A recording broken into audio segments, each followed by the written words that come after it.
Bueno, aquí todos reunidos vamos a platicar un poco sobre las inquietudes del espíritu.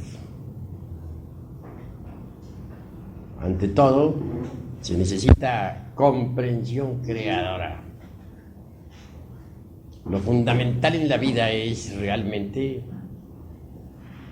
llegar uno a conocerse a sí mismo.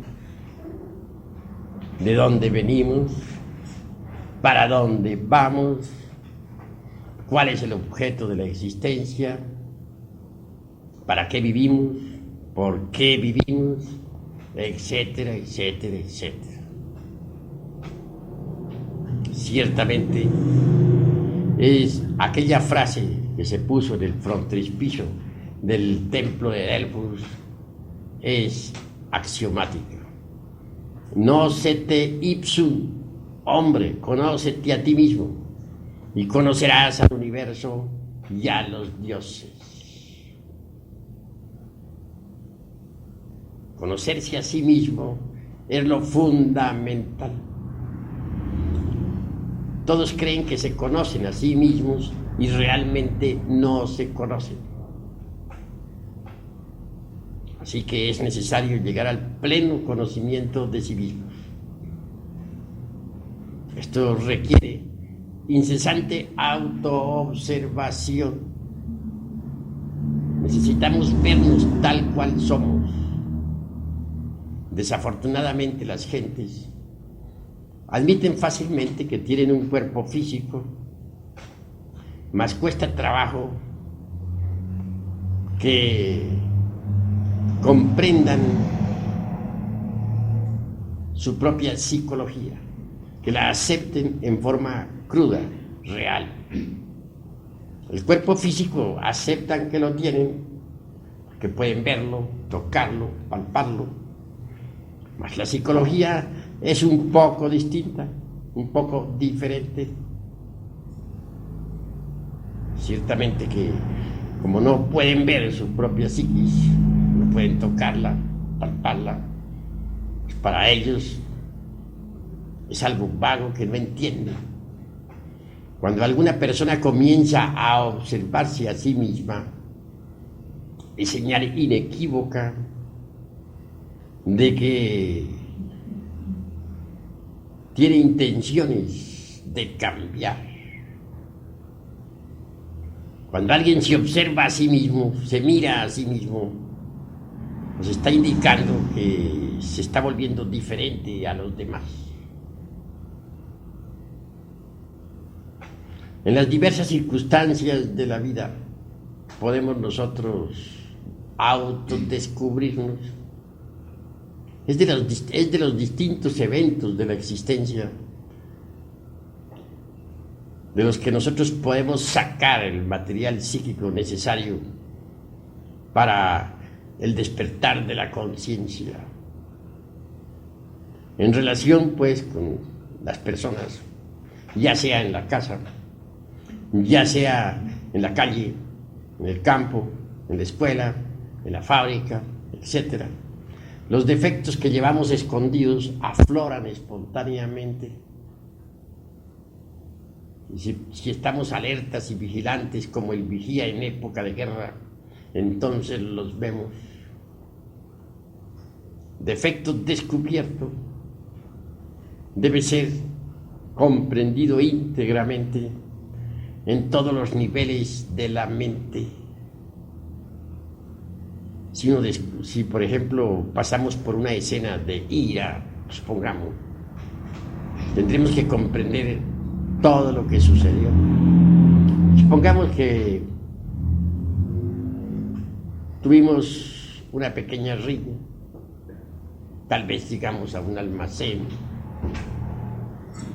pedimos algo, el empleado nos trajo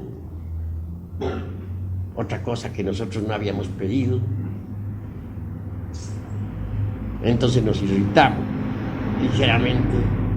Señor, le decimos, pero si he pedido es tal cosa y usted me está trayendo tal otra. ¿No se da cuenta que usted que estoy de afán? No puedo perder mi tiempo.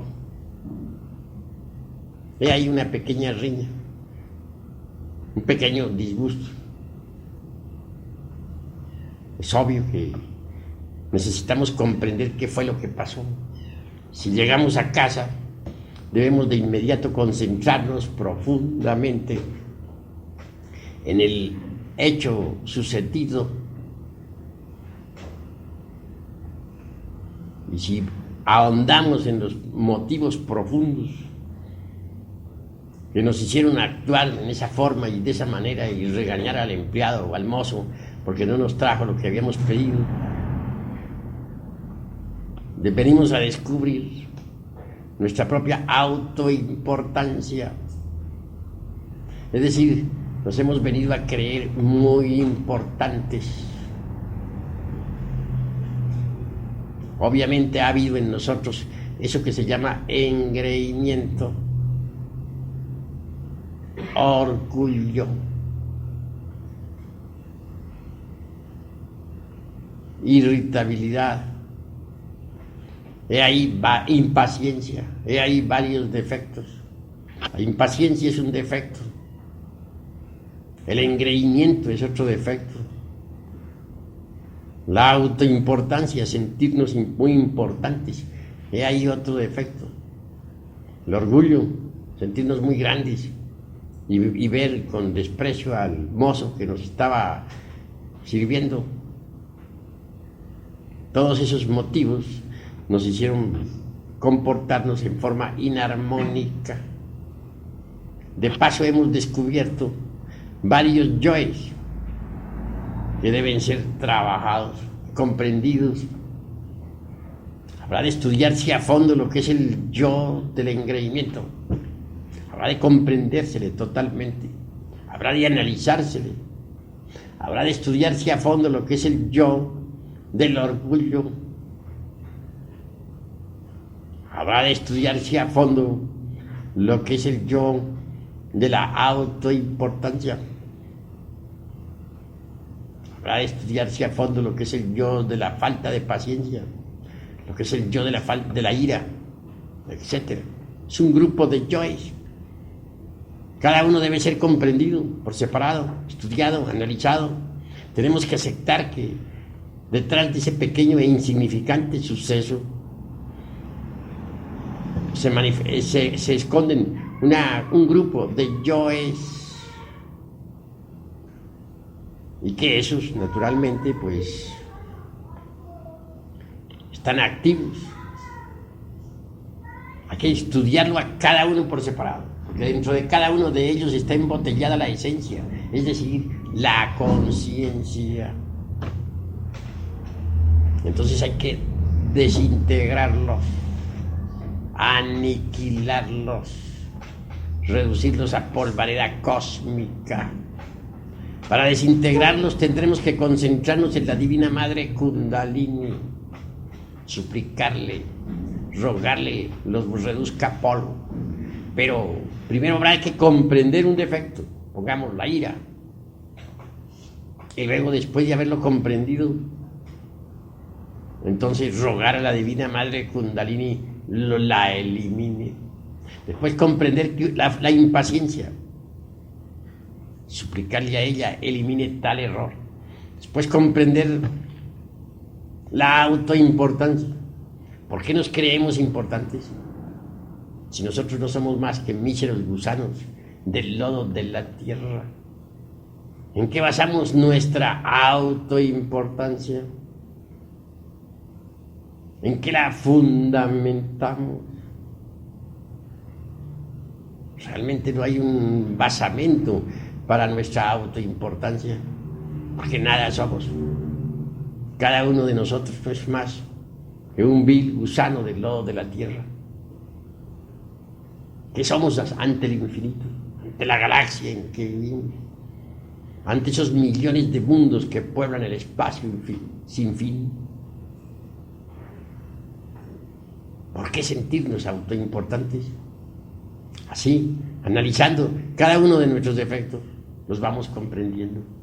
Y defecto que vayamos comprendiendo debe ser eliminado con ayuda de la Divina Madre Kundalini. Es obvio que habrá que suplicarle a ella, que habrá que rogarle elimine el defecto que uno vaya comprendiendo. En una escena, pues, forman parte varios yoes. Tengamos otra escena, una de celos, por ejemplo. Incuestionablemente es grave eso. En una escena de celos entran también varios yoes. Y un hombre encuentra de pronto que su mujer está hablando con otro hombre en forma muy querido, en fin. ¿Qué quiere decir eso? ¿Sentirá celos? Posiblemente que sí. ¿Le formará pelea a la mujer? Es claro. Pero si observamos esa escena, ahí hubo celos, ira, amor propio. Varios yoes, pues. El yo del amor propio se sintió herido. Los celos entraron en actividad. La ira también. Cualquier escena, pues, cualquier acontecimiento, cualquier evento, debe servirnos de base para el autodescubrimiento. En cualquier evento venimos a descubrir que tenemos dentro de nosotros mismos varios yoes. Eso es obvio. Varios yoes. Por todos estos motivos se necesita que nosotros estemos alertas y vigilantes como el vigía en época de guerra. Es indispensable el estado de alerta percepción, alerta novedad. Si no procedemos en esa forma, la conciencia continuará metida dentro de los agregados psíquicos que en nuestro interior cargamos y no despertaría jamás.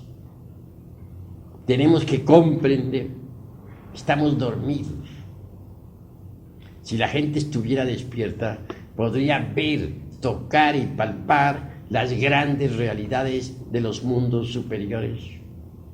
Si las gentes estuvieran despiertas, recordarían sus vidas pasadas. Si las gentes estuvieran despiertas, verían la tierra tal como es. Actualmente no están viendo la tierra tal como es. Las gentes de la Lemuria veían el mundo como es.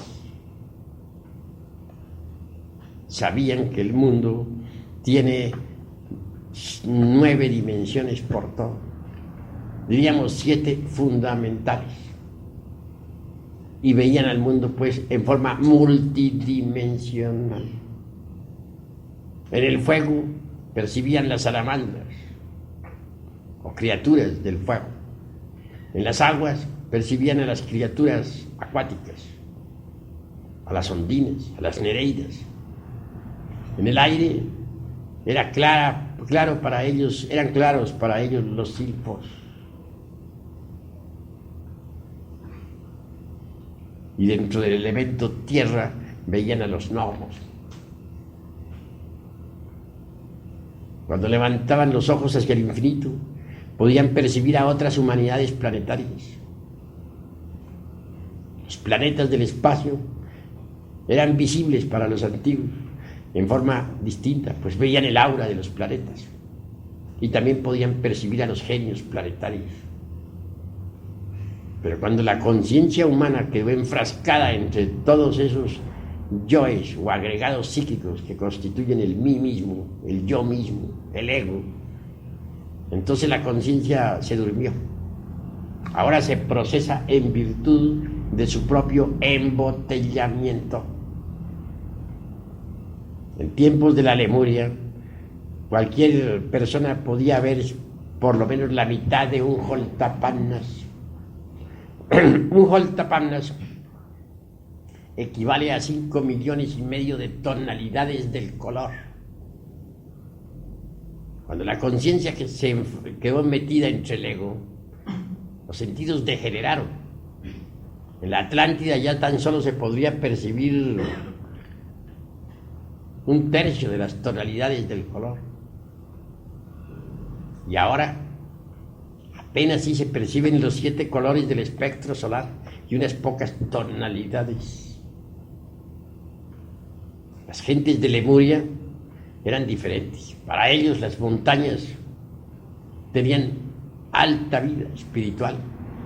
Los ríos para ellos eran el cuerpo de los dioses. La tierra entera era perceptible para ellos como un gran organismo viviente. Era otro tipo de gentes, diferentes, distintas. Ahora, desgraciadamente, la humanidad ha involucionado atrozmente. Por estos tiempos la humanidad está, pues, en estado de caducidad. Si no nos preocupamos nosotros por autodescubrirnos, por conocernos mejor, continuaremos con la conciencia dormida, metida entre todos los yoes que llevamos en nuestro interior. Los psicólogos normalmente creen que tenemos un solo yo y nada más. En Gnosis se piensa diferente. En Gnosis sabemos que la ira es un yo, que la codicia es otro yo, que la lujuria es otro yo, que la envidia es otro yo, el orgullo es otro yo, que la gula es otro yo, etcétera, etcétera, etcétera. Virgilio, el poeta de Mantua, el autor de la Eneida, decía que aunque tuviéramos 1000 lenguas para hablar y para dar día cero, no alcanzaríamos nosotros a contar nuestros defectos, a enumerar nuestros defectos cabalmente. Son tantos. ¿Y dónde vamos a descubrirlos? Solamente en el terreno de la vida práctica se hace posible el autodescubrimiento. Cualquier escena callejera es suficiente para saber cuántos yoes entraron en actividad. Cualquier yo que entre en acción, hay necesidad de trabajarlo para comprenderlo y desintegrarlo. Solo por ese camino se hace posible liberar la conciencia. Solo por ese camino se hace posible el despertar. A nosotros nos debe interesar, primero que todo, el despertar. Porque mientras continuemos así como estamos, dormidos, ¿qué podremos saber de los misterios de la vida y de la muerte? ¿Qué podremos saber de lo real, de la verdad?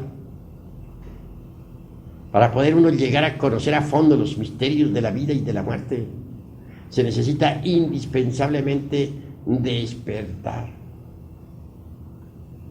Es posible despertar si uno se lo propone, pero no es posible despertar si la conciencia continúa embotellada entre todos esos yoes.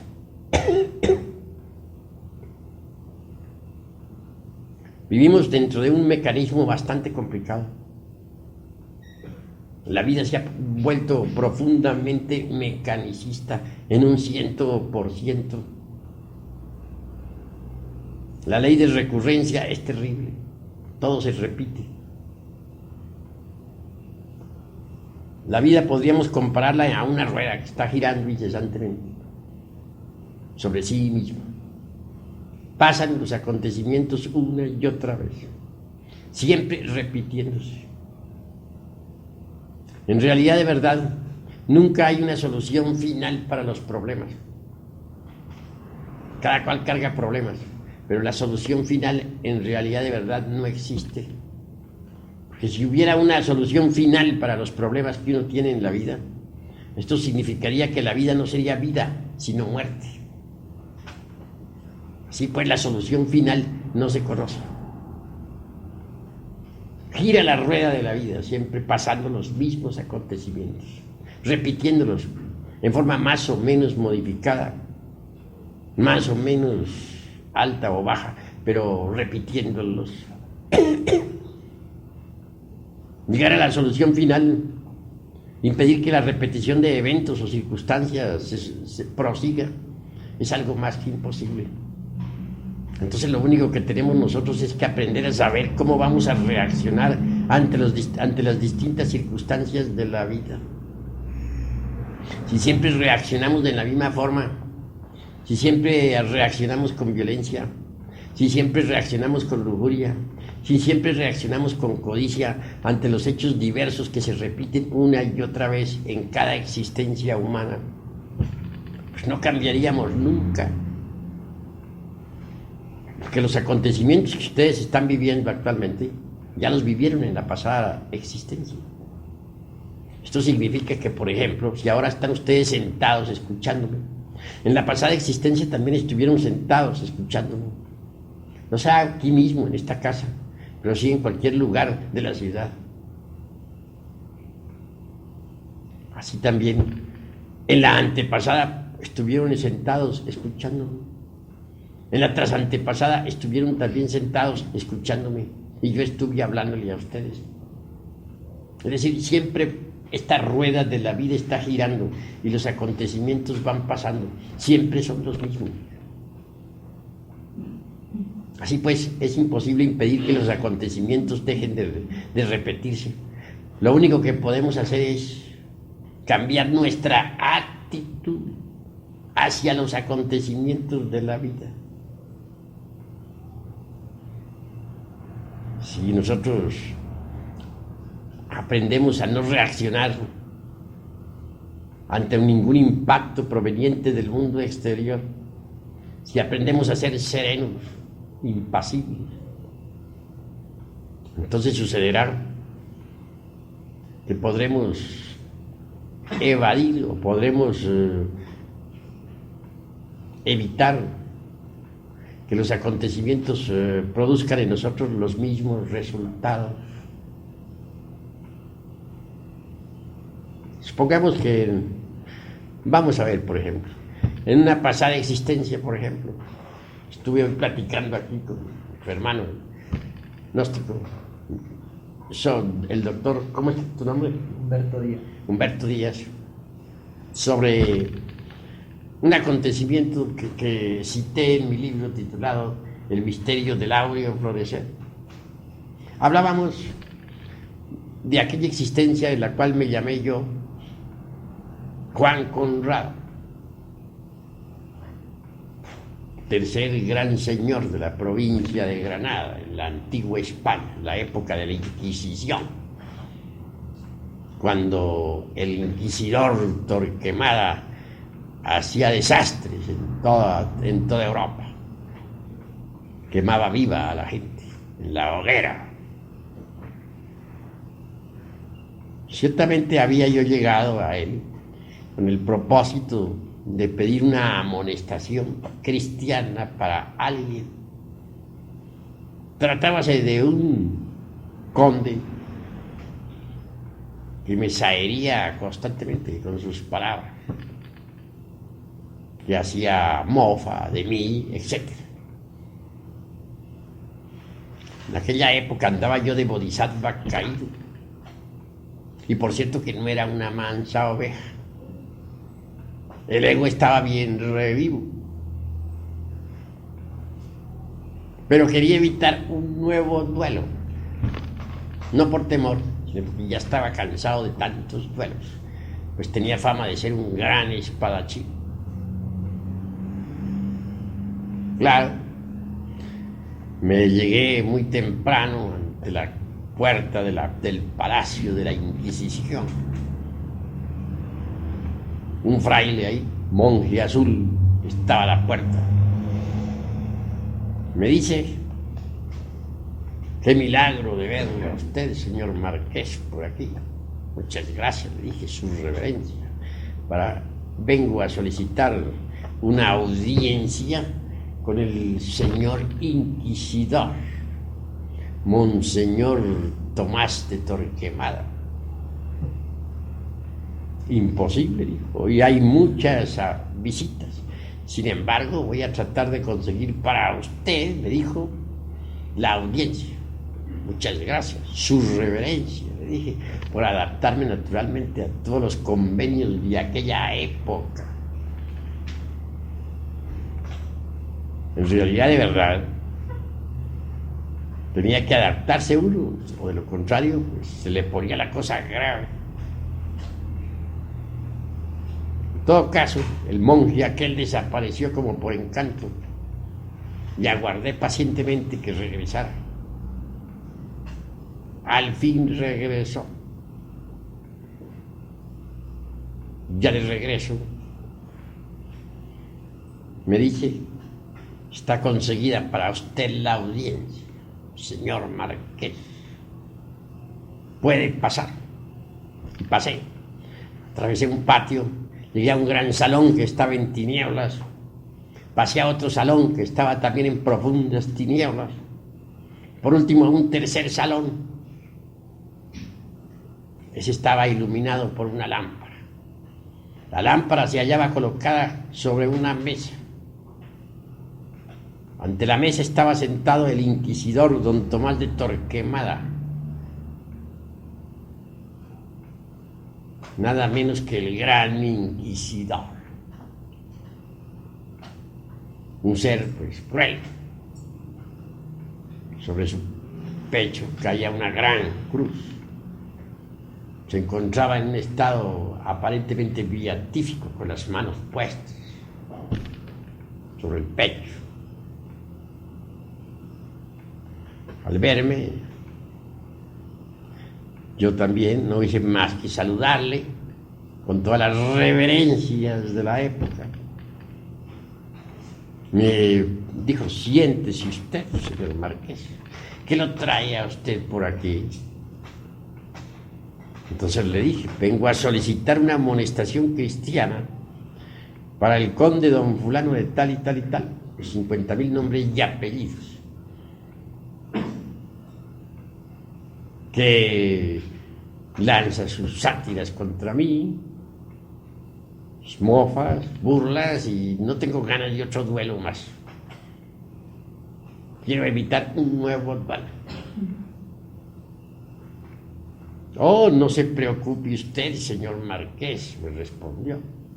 Ya tenemos muchas quejas contra ese condecito aquí en la casa inquisitorial. Vamos a hacerlo aprehender. Le llevaremos a la torre de martirio, le levantaremos, le meteremos los pies entre carbones encendidos para quemarle bien los pies, para que sufra. Le levantaremos las uñas de las manos, le echaremos plomo derretido en las uñas. Lo torturaremos y después lo llevaremos a la plaza pública y lo quemaremos en la hoguera. Bueno, yo no había pensado ir tan lejos, únicamente iba a pedir una amonestación cristiana. Claro, quedé perplejo al escuchar a Torquemada hablando en esa forma. Luego con las manos puestas sobre el pecho, en una actitud beatífica. Aquello me causó horror. No pude menos que manifestar mi descontento. Decirle: pues, usted es un perverso. Yo no he venido a pedirle que queme vivo a nadie, ni que venga usted a torturar a nadie. Únicamente he venido a pedirle una amonestación cristiana, y eso es todo. Ahora se dará cuenta usted porque no estoy de acuerdo con su secta. Y en fin, pronuncié otras tantas palabras y lancé algunos tantos gritos que por ahora me reservo, con un lenguaje un poquito altisonante, motivo más que suficiente como para que aquel alto dignatario de la Inquisición dijera: ¿con qué esas tenemos, señor Marqués? Hizo sonar una campana y apareció un grupo de caballeros armados hasta los dientes. Se puso de pie aquel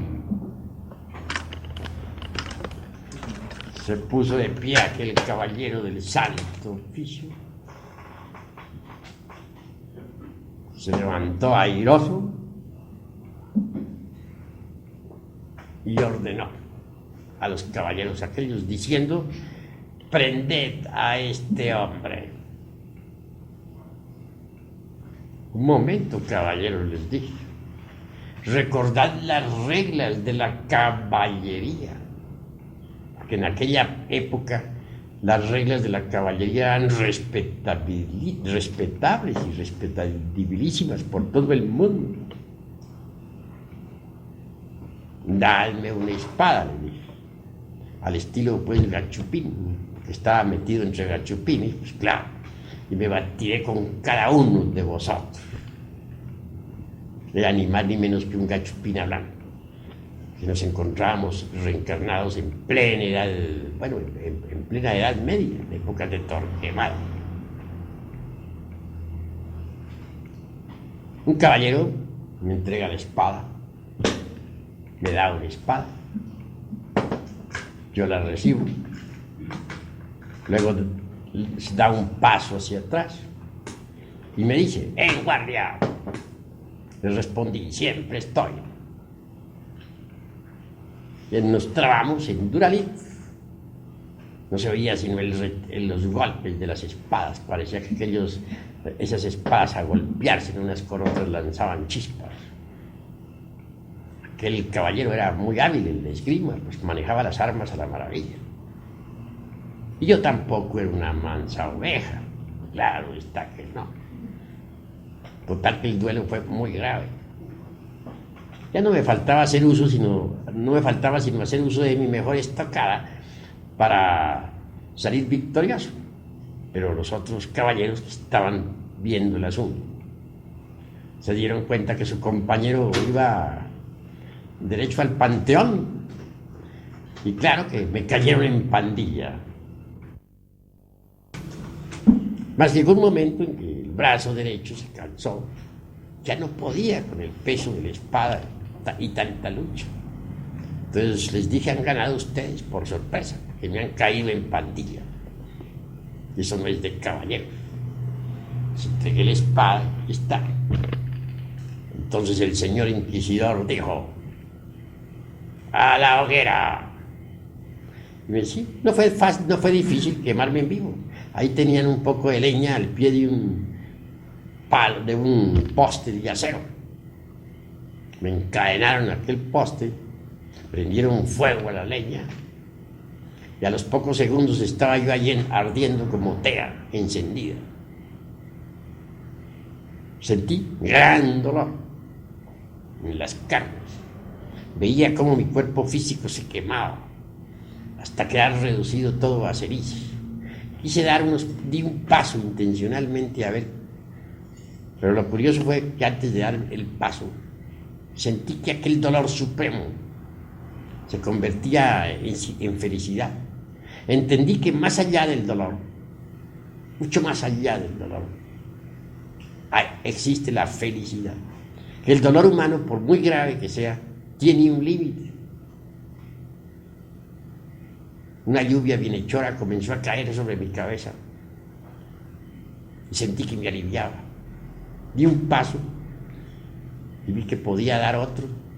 Total, salí de aquel palacio caminando despacito. Y era que ya había desencarnado, que el cuerpo físico pereció pues en la hoguera de la Inquisición.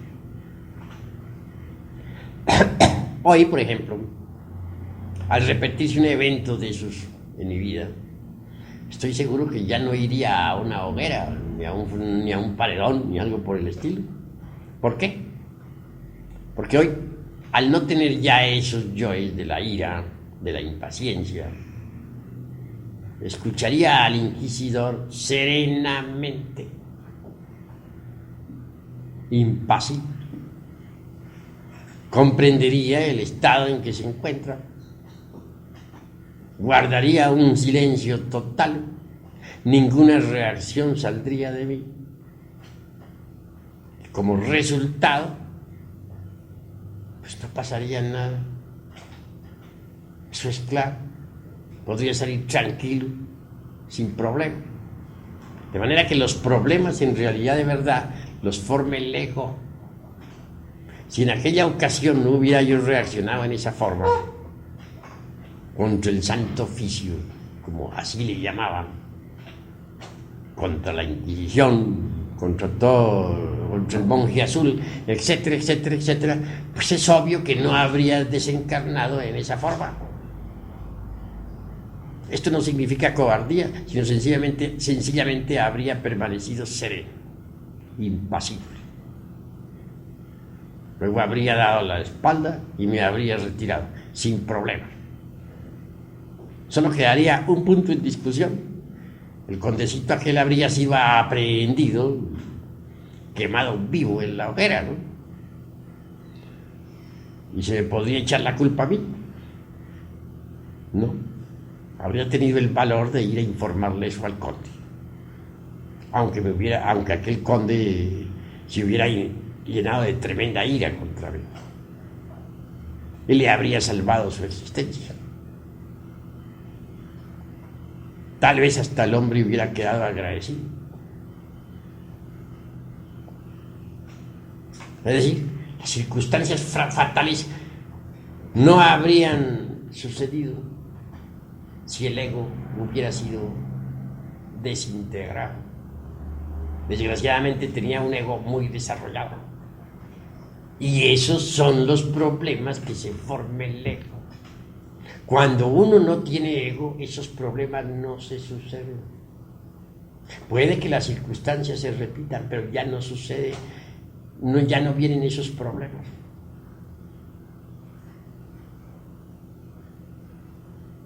La cruda realidad es que los eventos pueden estarse repitiendo, pero lo que nosotros tenemos es que modificar nuestra actitud hacia los eventos.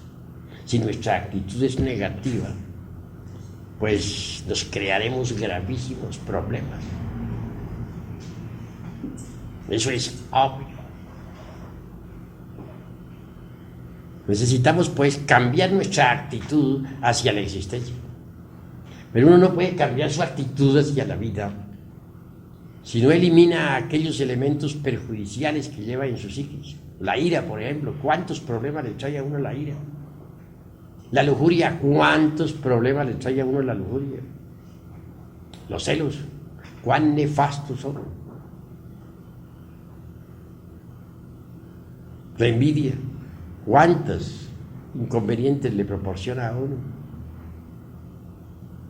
Uno tiene que cambiar su actitud ante las distintas circunstancias de la vida. Estas se repiten con uno o sin uno, pero se repiten. Pueden repetirse sin uno o con uno, pero se repiten. Lo que importa es que uno cambie su actitud hacia las distintas circunstancias de la vida. Es decir, necesitamos nosotros autoconocernos profundamente. Si nos autoconocemos, descubrimos nuestros errores. Y si los descubrimos, los eliminamos. Y si los eliminamos, despertamos. Y si despertamos, venimos a conocer los misterios de la vida y de la muerte. Venimos a experimentar eso que no es del tiempo. Eso que es la verdad. Pero mientras nosotros continuemos con la conciencia embotellada entre el ego, entre el yo, o entre los yoes, obviamente no sabremos nada de los misterios de la vida y de la muerte. No podremos así experimentar lo real. Viviremos en la ignorancia. Se hace pues urgente e inapasable cumplir con la máxima de Pitágoras, de Tales de Mileto: nocete ipsum, hombre, conócete a ti mismo, y conocerás al universo y a los dioses. Todas las leyes de la naturaleza están dentro de uno mismo. Y si uno no las descubre dentro de uno mismo, tampoco las puede descubrir fuera de sí mismo. Así pues, dentro de uno está el universo. El hombre está contenido en el universo, y el universo está contenido en el hombre. Si descubrimos al universo dentro de nosotros mismos, pues lo descubrimos realmente. Pero si dentro de sí mismos no lo descubrimos, tampoco lo podremos descubrir fuera de sí mismos. Eso es obvio. Existen en nosotros posibilidades extraordinarias, pero ante todo debemos partir del principio de nocete ipsum, hombre, conócete a ti mismo, y conocerás al universo y a los dioses. La personalidad, por ejemplo, la falsa personalidad, por ejemplo, es óbice para la verdadera felicidad. Todo ser humano tiene una falsa personalidad que está formada por el engreimiento, por la vanidad, por el orgullo, por el temor, por el egoísmo, por la ira, por la autoimportancia, por el autosentimentalismo, etc. La falsa personalidad es verdaderamente problemática, pero está dominada por ese tipo de yoes que he enumerado.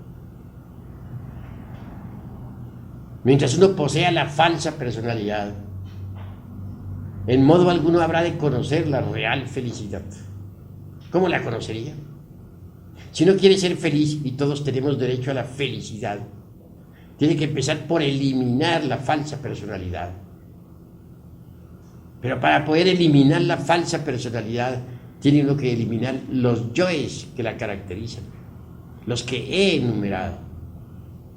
Eliminados esos yoes, entonces todo cambia.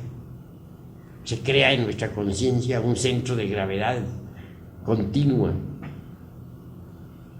y deviene un estado de felicidad extraordinaria. Pero mientras exista la falsa personalidad, la felicidad no es posible. Debemos tener en cuenta todo eso si es que realmente nosotros anhelamos algún día ser felices. Incuestionablemente, lo más importante en la vida práctica viene a ser precisamente fabricar, o digo yo, cristalizar en la humana personalidad eso que se denomina alma. Alma. ¿Qué se entiende por alma?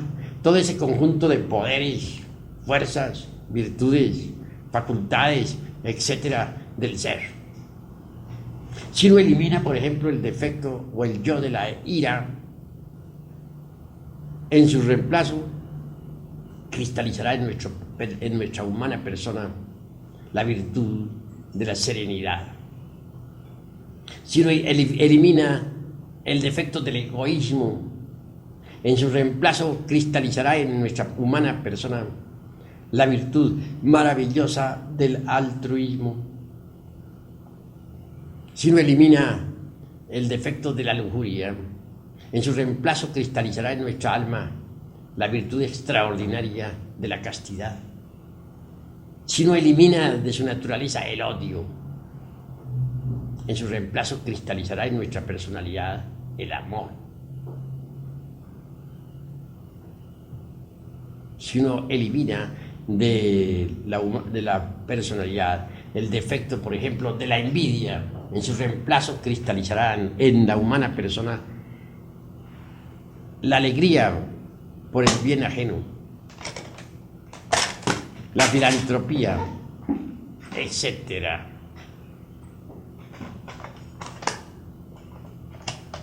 Así que es necesario comprender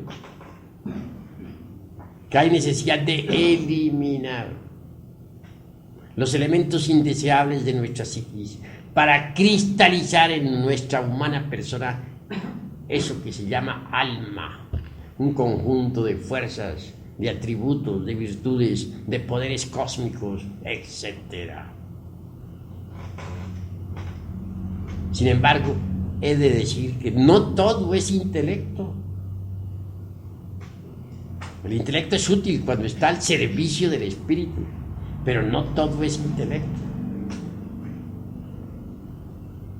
Incuestionablemente debemos pasar por grandes crisis emocionales si es que queremos nosotros cristalizar alma en sí mismos. Si el agua no hierve a 100 grados, no cristaliza lo que hay que cristalizar y no se elimina lo que se debe eliminar. Así también, si no pasamos previamente por graves crisis emocionales, pues no cristalizará en nosotros eso que se llama alma. No se eliminará en nosotros eso que se debe eliminar. Pues así es, así ha sido siempre. Cuando el alma cristaliza completamente en uno, hasta el mismo cuerpo físico se convierte en alma. Jesús de Nazaret, el gran Kabir, habló claro sobre eso. Dijo: en paciencia poseeréis vuestras almas.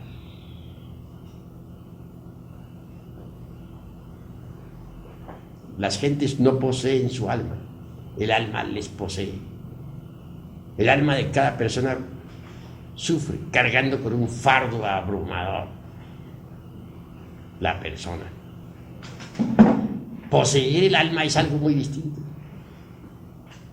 Pero escrito está: en paciencia poseeréis vuestras almas. Hay yoes muy difíciles de eliminar, defectos terribles, yoes que están en relación con la ley del karma. Cuando se llega a eso, parece como si nos detuviéramos en el avance. Y obviamente que sí. Con infinita paciencia al fin se consigue la eliminación de esos yoes. La paciencia y la serenidad son facultades extraordinarias o virtudes magníficas, necesarias para avanzar por este camino de la transformación radical. En mi libro Las Tres Montañas hablo precisamente sobre la cuestión de la paciencia y de la serenidad. Un día, estando en el monasterio, aguardábamos un grupo de hermanos impacientemente al abad, al hierofante, mas este tardaba. Y pasaban las horas y este tardaba. Nosotros, todos estaban preocupados. Habían allí algunos maestros, claro, muy respetabilísimos, pero llenos de impaciencia. Se paseaban, pues, dentro del salón, iban, venían, se jalaban el cabello, se rascaban la cabeza, se jalaban las barbas, impacientes. Yo permanecía sereno, tranquilo, pacientemente aguardaba.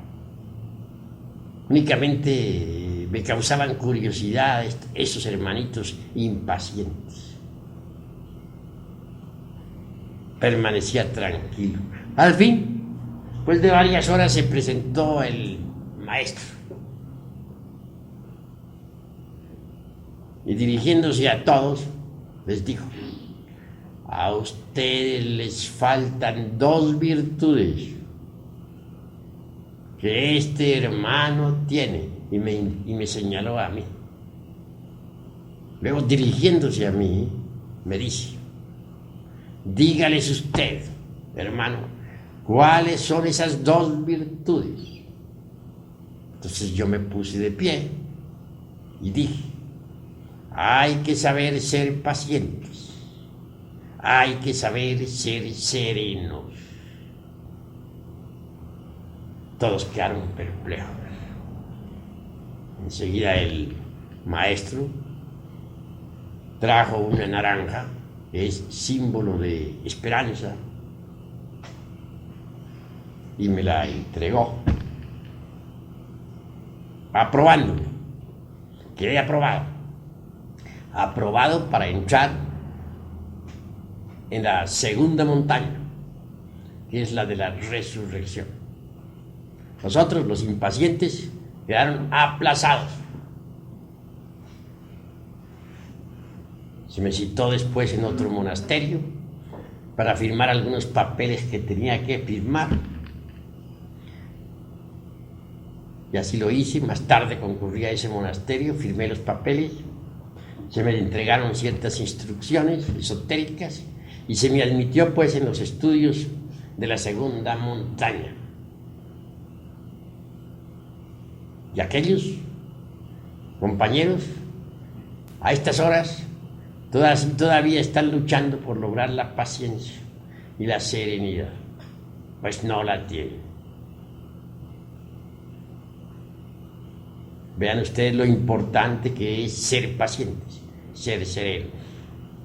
Así cuando uno está trabajando en la disolución de un yo y por nada de la vida consigue disolverlo porque se ha vuelto muy difícil, porque hay yoes así, se relacionan con el karma, no le queda a uno más remedio que multiplicar la paciencia y la serenidad hasta triunfar. Pero muchos son impacientes, quieren eliminar tal o cual yo ya de inmediato, sin pagar el precio correspondiente. Y eso es absurdo. En el trabajo sobre uno mismo se necesita multiplicar la paciencia hasta el infinito y la serenidad hasta el colmo de los colmos.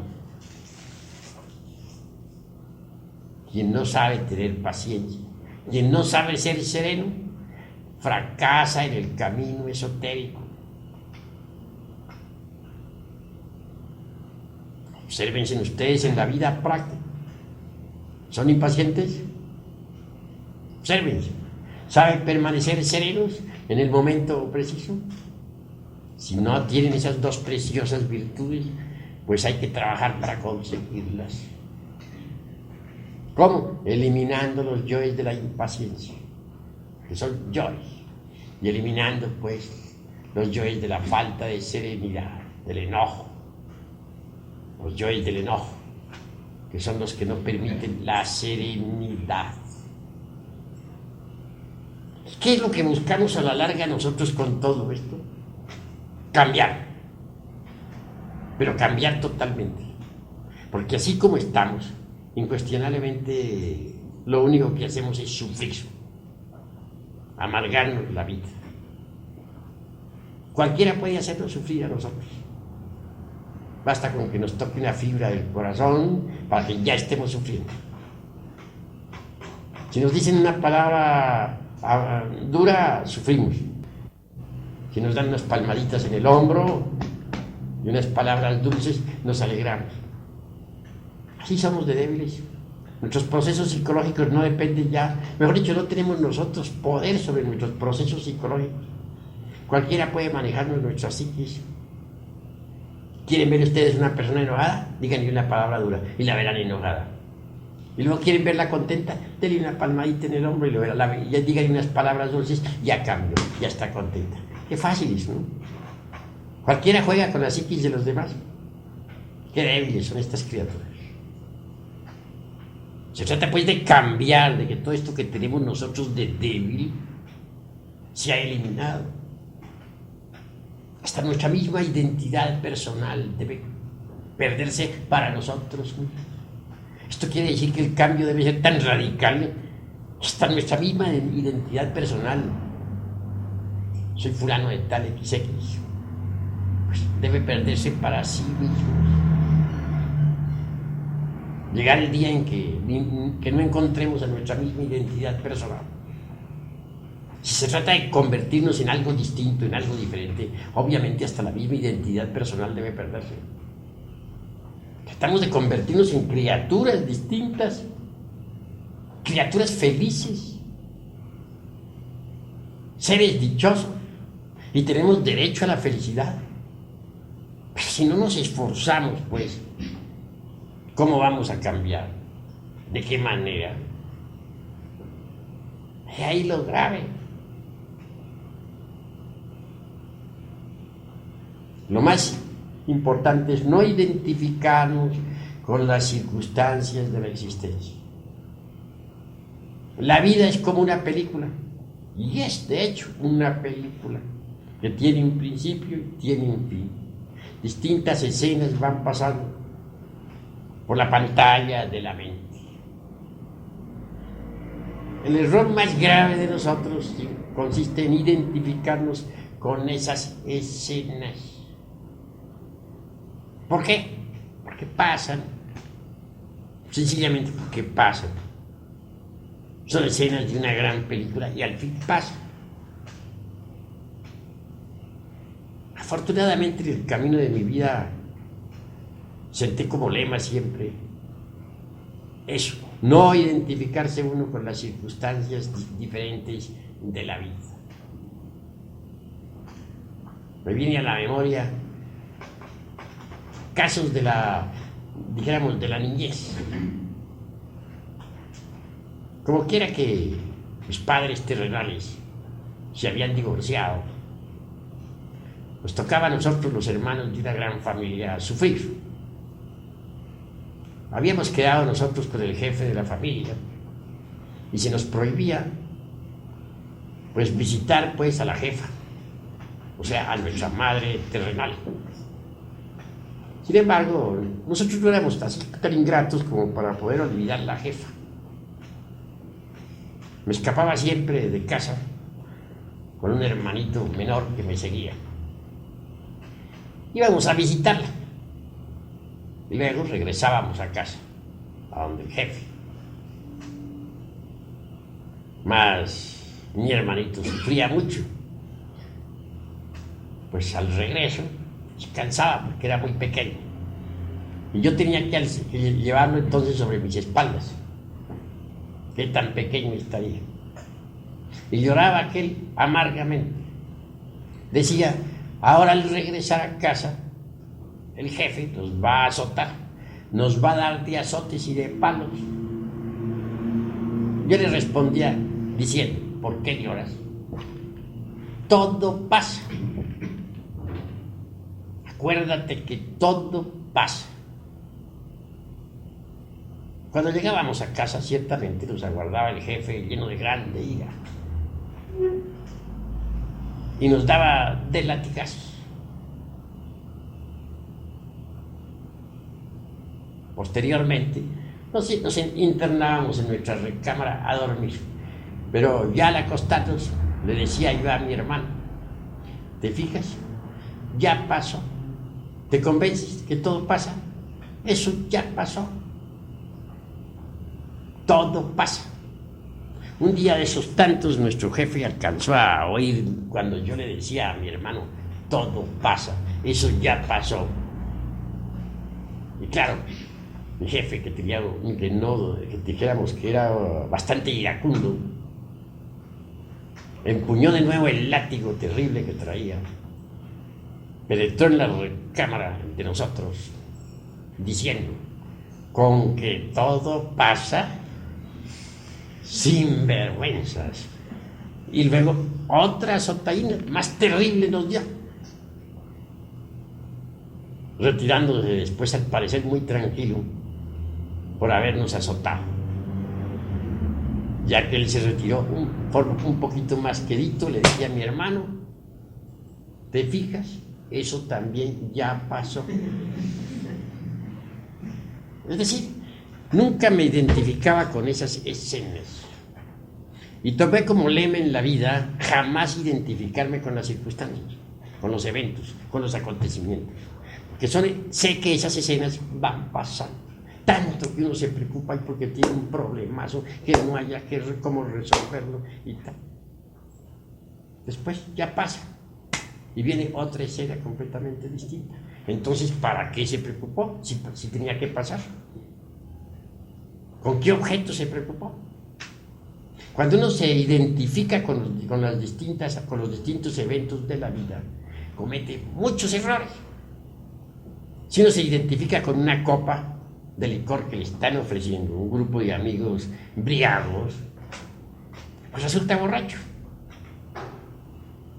Y si uno se identifica con una persona del sexo opuesto en un momento dado, pues resulta fornicando. Y si uno se identifica con un insultador que lo está hiriendo a uno con la palabra, resulta uno también insultando. ¿A ustedes les parece cuerdo que nosotros, que somos gentes, bueno, aparentemente serios, ¿no? Si resultemos insultando, ¿ustedes creen que eso estaría bien? Si uno se identifica con una escena, por ejemplo, de puro sentimentalismo llorón, donde todos están llorando amargamente, pues uno también resulta con sus buenas lágrimas. ¿Ustedes creen que eso está correcto? Que otros nos pongan a llorar así porque les dio su gana. Esto que estoy diciéndoles a ustedes es indispensable. Si es que ustedes quieren autodescubrirse. Es indispensable, porque si uno se identifica completamente con una escena, pues quiere decir que se ha olvidado de sí mismo, se ha olvidado del trabajo que está haciendo. Entonces está perdiendo el tiempo tontamente. Las gentes se olvidan de sí mismas, completamente. Se olvidan de su propio ser interior profundo, porque se identifican con las circunstancias. Normalmente las gentes andan dormidas por eso. Están identificadas con las circunstancias que les rodean. Y cada cual tiene su cancioncita psicológica, como decía por ahí en mi libro Psicología Revolucionaria. De pronto encuentra uno a alguien que le dice: yo tuve que en la vida hacer esto y esto y esto, me robaron, pero fui un hombre rico, tuve dinero, me estafaron, fulano de tal fue el malvado que me estafó y tal. Su canción psicológica. 10 años se encuentra uno a ese mismo sujeto y vuelve a contarle su misma canción. 20 años se le encuentra y vuelve a narrarle su misma canción. Esa es su canción psicológica. Quedó identificado con ese evento para el resto de su vida. En esas circunstancias, ¿cómo va a disolver un ego? ¿De qué manera? Si lo estáis fortificando, al identificarse así, fortifican los yoes. Si uno se identifica con una trifulca, resulta uno también dando puñetazos. Me viene a la memoria el caso por ahí de un boxeo, un campeón peleando contra otro en Estados Unidos, y al final todos los espectadores terminaron dándose golpes unos con otros, perfectamente locos, todos dándose de puñetazos unos contra otros, todos resultaron boxeadores. Observen ustedes lo que es la identificación. He visto de pronto a una dama viendo una película donde los actores lloran, bueno, lloro fingido, claro está, ¿no? Pero aquella dama que está contemplando la película resulta llorando también, terriblemente, en un estado de angustia espantosa. Vean ustedes lo que es la identificación. ¿Qué ha hecho esa pobre mujer que se ha identificado con esa película? Pues ha creado al héroe de la película, o a la heroína, un nuevo yo que ha creado dentro de sí misma. Ese nuevo yo se ha robado parte de su conciencia. De manera que ahora esa persona, si estaba dormida, ahora sigue más dormida. ¿Por qué? Por la identificación. En cierta ocasión se me ocurrió ir a un cine, hace muchísimos años. La película pues estaba muy romántica, allí aparecían un par de enamorados que se querían, que se adoraban, que no sé qué. Bueno, y yo muy interesado en ver al par de enamorados. Esas poses, esas palabras, qué miradas, qué cosas. Yo encantado mirándolas. Al fin terminó la tal película esa y muy tranquilo me fui para la casa. Ya estando en casa, sentí sueño y me acosté. Entonces esa noche fui a dar al mundo de la mente. Allí me encontré una mujer como aquella que yo había admirado en la película. Estaba hasta guapita. Y estaba frente a mí la tal mujer. Me senté con ella en una mesa ahí, a tomar algunos refrescos, muy contento. Vinieron las dulces palabras, muy semejantes a las de la película, por cierto. Conclusión, bueno, no llegué hasta la cópula química ni nada por el estilo, pero no faltaron los besos, los abrazos, las caricias, las ternuras y 50.000 cosas por el estilo. Les estoy narrando de una historia sucedida hace 20 años, no es ahora, porque ahora ya no voy a cine. Pero en aquella época sí, iba a algún cine. Me parecía que era una diversión sana, así creía yo. Conclusión, la escena no estaba muy buena, un poquito erótica. De pronto cambió el panorama y descendí del mundo de la mente al mundo astral. Son dos mundos diferentes. Ya al llegar al mundo astral me encontré dentro de un gran templo y pude verificar que un maestro me había estado analizando. Claro, en mi interior me dije, metí la pata. Me retiré a unos pocos pasos a guardar a ver qué sucedía. Y de pronto el maestro aquel me envía un papel con el guardián del templo. El guardián me lo entregó. Leí el papel, decía, retírese usted inmediatamente de este templo, pero con INRI. Con INRI es conservando el fuego, puesto que no había propiamente fornicado, no pasaba de las ternuras. Bueno, total que entonces dije yo, bueno, ni modo, esto está grave.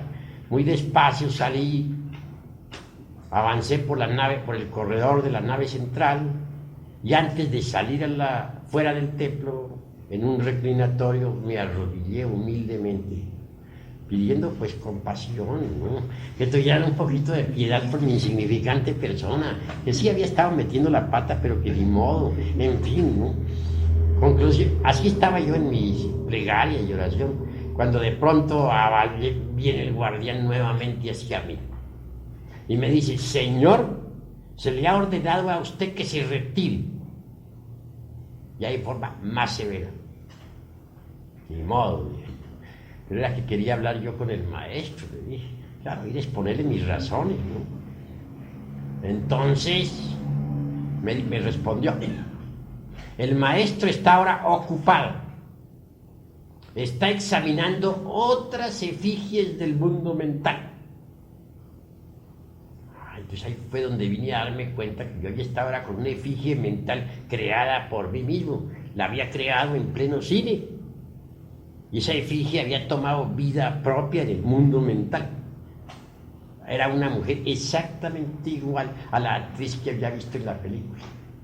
Total que en mi pobre mente la había reproducido. Y ahora en el mundo de la mente me había encontrado cara a cara con tal efigie creada por mí mismo. El maestro continuaba examinando otras efigies de otros, y ya no me quedó más remedio que salirme del templo. Volví a mi cuerpo físico. La otra noche, durante todo el día siguiente estuve muy triste, lamentando haber ido a cine. Qué metida de pata, dije, no he debido haber ido, vea lo que fui yo a crear, una efigie mental. Es decir, estuve muy amargado. Aguardaba así que llegara la noche, a ver qué quedábamos. Pedí perdón 50.000 millones de veces al Cristo íntimo, porque dije, Él es el único que podrá perdonarme de ese metidón de pata. Y al otro día, a la noche siguiente, pedí de todo corazón que me repitieran la prueba, que me sentía capaz de salir victorioso, que no más ternuras ni más caricias para ese efigie mental, etc. Y ciertamente me concedieron la repetición de la prueba. Me llevaron en cuerpo mental al mismo lugar, a la misma mesa. Volví a encontrarme otra vez con la dama de los ensueños, la actriz que había visto en la pantalla. Ya iban a empezar las ternuras nuevamente y me acordé de la cuestión. Inmediatamente desenvainé la espada flamígera y dije, conmigo tú no puedes, tú no eres más que una forma mental creada por mi propia mente. Y ahí mismo hice uso de la flamígera, volví pedazos ese efigie mental, se volvió polvo. Pasado eso, entonces fui nuevamente llamado al templo astral.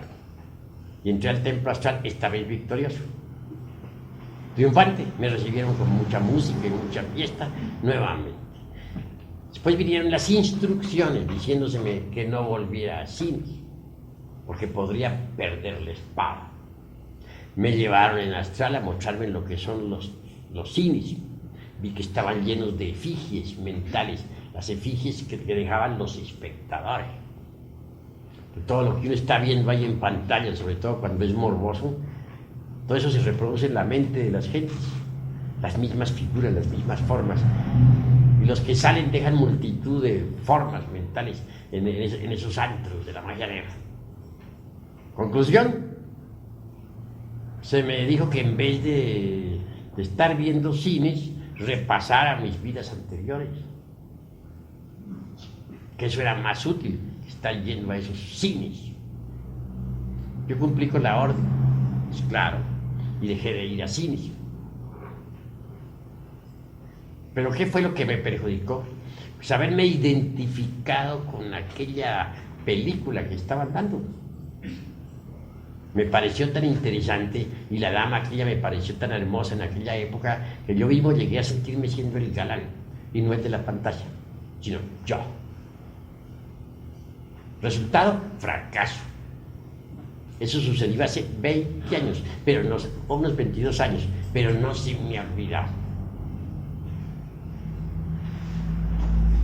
Uno nunca debe identificarse con nada de lo que vea en la vida, con las circunstancias, con los eventos desagradables, nada.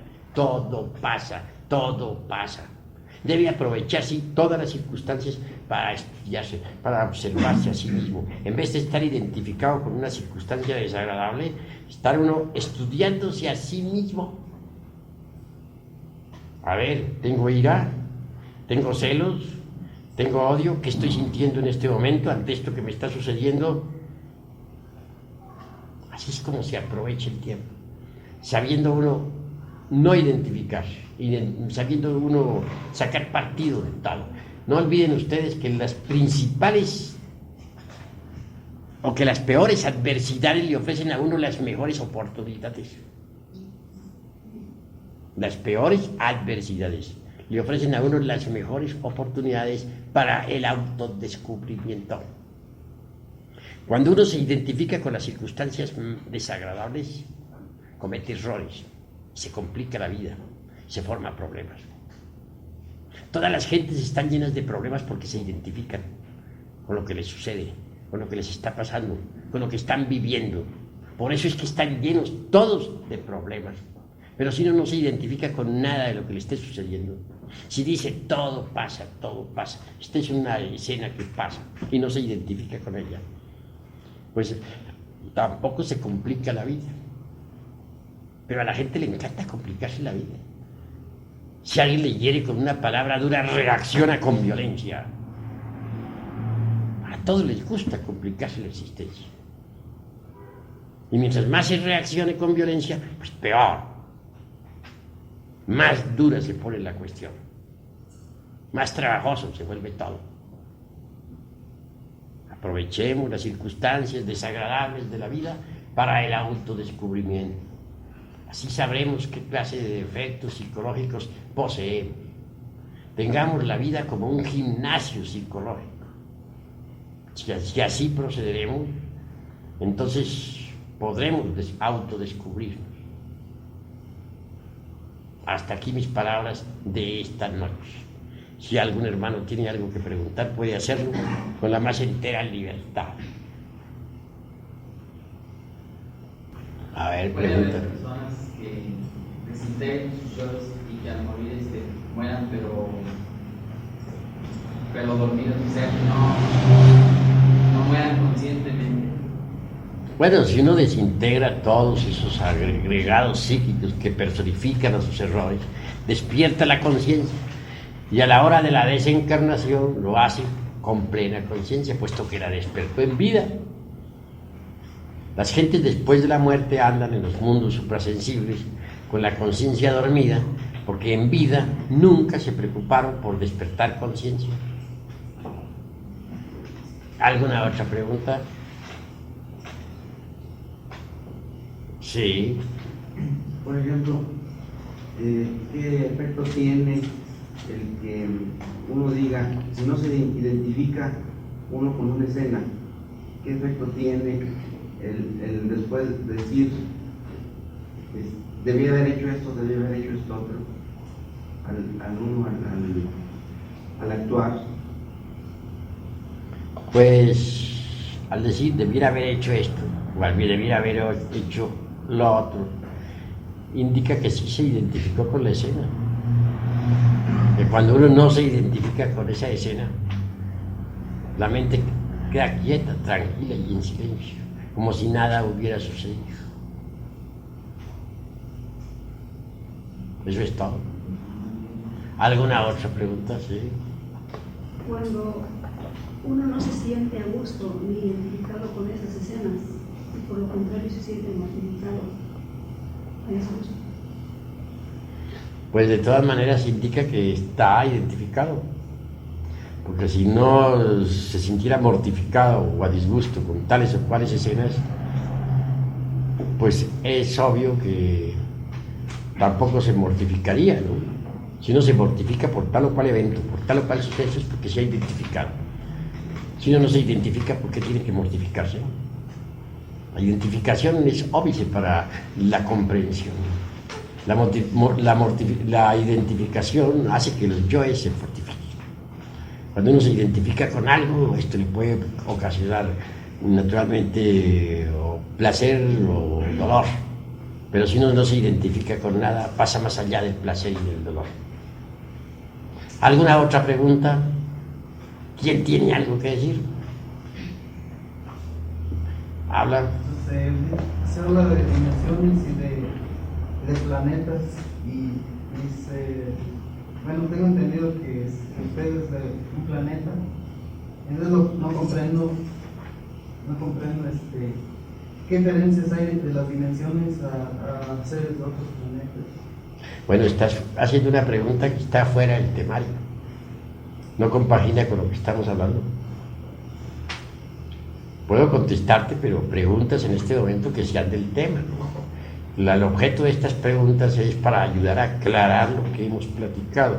Claro que sobre planetas y dimensiones tendré mucho gusto en platicar, pero en otras conferencias. Esta es únicamente sobre la cuestión de la exploración del ego o del yo. ¿Alguna otra pregunta, hermanos? Bueno, habla pues.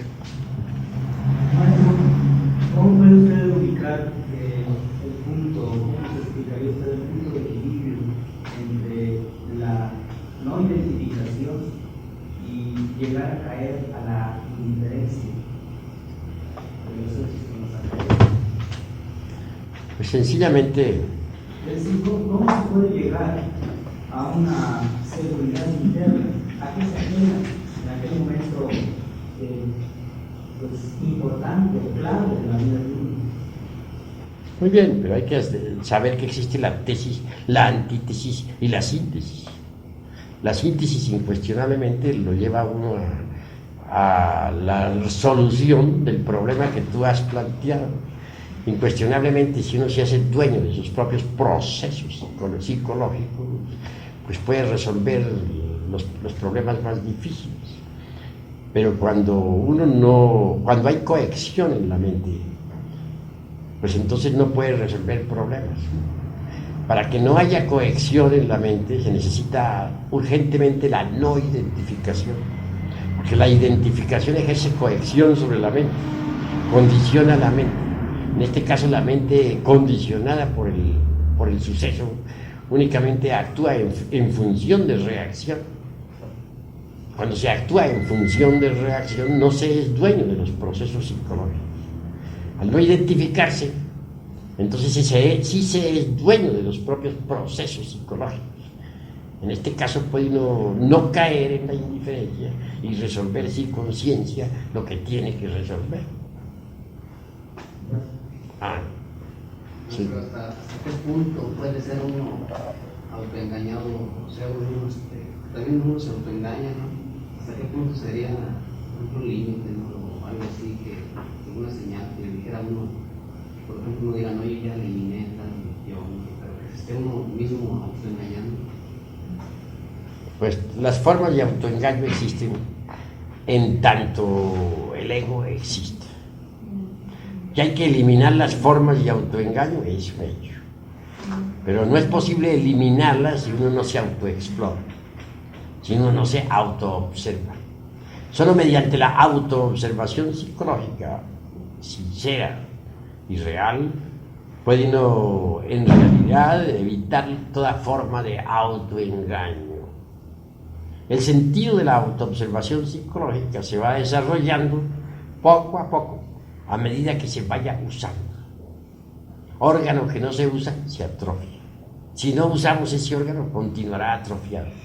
Mas si lo usamos, llegará el momento en que podremos por sí mismos ver nuestros propios agregados psíquicos en forma directa. Ya no únicamente por asociación intelectual, sino por percepción directa de lo real. Cuando eso sea, cualquier posibilidad de autoengaño quedará de hecho descartada. ¿Alguna otra pregunta? Sí. Entonces, para quitarse los yoes, hay que estar alertas conscientemente contra los yoes. Para eliminar los yoes, lo primero que tiene uno que hacer es autodescubrirlos. Si uno no descubre un yo determinado, o un yo cualquiera, en un momento dado, ¿cómo podría entonces eliminarlo? Primero tiene que descubrirlo, y no podría descubrirlo si no se autoobserva. Se hace necesario verse a sí mismo en acción. Solo viéndose en acción viene uno a descubrir que tiene tal o cual yo. Una vez descubierto, puede uno darse el lujo de comprenderlo profundamente mediante el análisis y la autorreflexión evidente del ser. Esto es meditación. Ya comprendido integralmente cualquier error, necesitamos eliminarlo, porque la comprensión por sí misma no es suficiente. Es un cuchillo, sí, que separa a tal o cual yo, lo separa de nosotros mismos, de nuestra psiquis. Es el cuchillo de la conciencia que separa a un agregado, pero ese agregado continúa convertido en demonio tentador, buscando la forma de acomodarse nuevamente en cualquiera de los 5 cilindros de la máquina orgánica. Se necesita desintegrarlo. La desintegración solamente es posible apelando a un poder que sea superior a la mente, porque la mente por sí misma no es capaz de desintegrar ningún defecto. Podrá esconderlo de sí misma y de los demás, podrá pasarlo de un departamento a otro del entendimiento, podrá rotularlo con cualquier nombre, podrá justificarlo o condenarlo, mas jamás alterarlo fundamentalmente. Se necesita de un poder que sea superior a la mente. Ese poder existe en todos los seres humanos. Es el Kundalini o la Kundalini. La Kundalini es dijéramos, la madre cósmica, particular, individual de cada uno de nosotros. Una variante de nuestro propio ser, pero derivado. Solo ese poder de la Divina Madre Kundalini, que es una variante, repito, de nuestro propio ser, o Dios Madre en nosotros, puede desintegrar cualquier defecto que previamente hayamos comprendido en forma íntegra. De ahí pues el camino o la técnica o la didáctica que conduce a la desintegración de los elementos indeseables que cargamos en nuestro interior. ¿Alguna otra pregunta? Maestro, ¿qué relación hay entre la madre Kundalini y la espada de Eros? ¿O se relaciona la espada con la voluntad? ¿O qué espada es la que desintegra las formaciones mentales? Bueno, la espada flamígera se le entrega al iniciado para su defensa y representa la voluntad. Es el resultado de las transmutaciones de la energía creadora del tercer law. Pero el fuego solar, eso que los orientales denominan Kundalini, incuestionablemente asciende por el canal medular espinal de la zeta gnóstico. En todo caso, al asceta gnóstico que ha logrado el desarrollo de la serpiente ígnea de nuestros mágicos poderes, se le otorga la espada, símbolo de la voluntad. Con esa espada la lleva el iniciado en el 5, no a la izquierda como se usa aquí en el mundo físico, sino a la derecha como se usa en los mundos superiores. Distingamos pues entre el azufre, el mercurio y la sal sublimada que forman un remolino de fuerzas ascendiendo por la espina dorsal de la seta agnóstico y la espada flamígera. Eso es todo.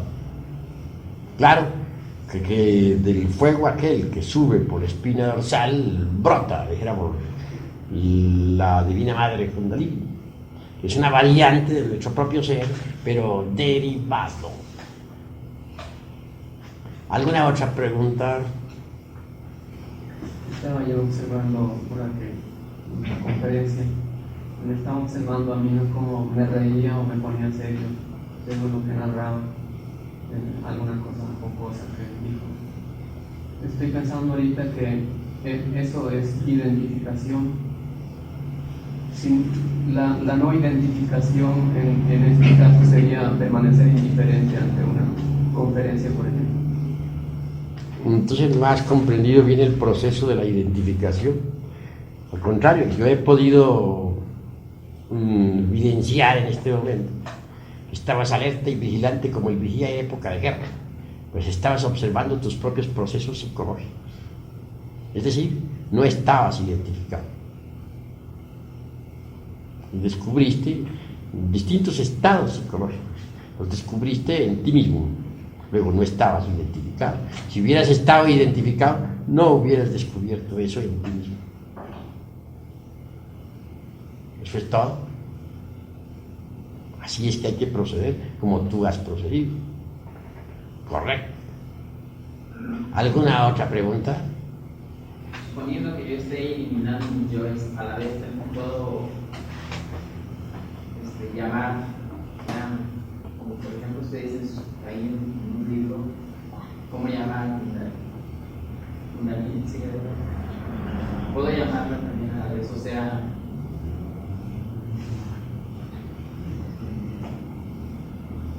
bueno, se puede invocar a la Divina Madre Kundalini, se puede llamar cuando uno ya está dispuesto a eliminar, pero antes de eliminar hay que comprender aquello que va a eliminar.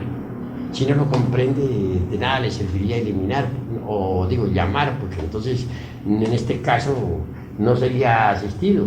Primero hay que comprender para merecer ser asistido. No se puede ser asistido si no se comprende. La Madre Divina Kundalini no va a eliminar aquello que nosotros no hemos comprendido. El objeto de comprender es para liberar la esencia embutida entre el agregado psíquico que se va a eliminar. Si se eliminara sin comprender, también se iría embutido dentro del agregado psíquico un cierto porcentaje de conciencia. Y lo que no se quiere es eso, que ese porcentaje de conciencia siga embutido entre lo que se va a eliminar. ¿Entendido? ¿Alguna otra pregunta? Sí. ¿Cómo es posible saber cuando un ego está completamente comprendido?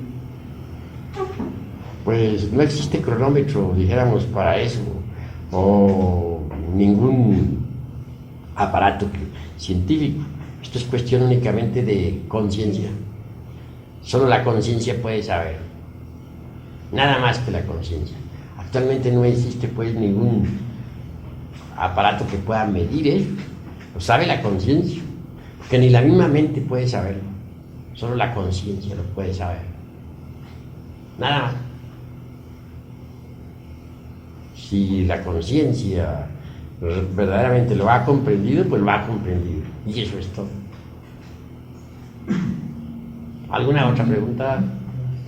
Sí. Maestro, por ejemplo, si a través de la conferencia uno ha entendido que hay un mensaje en especial para uno, ¿eso es estar identificado o estar consciente de identificarlo?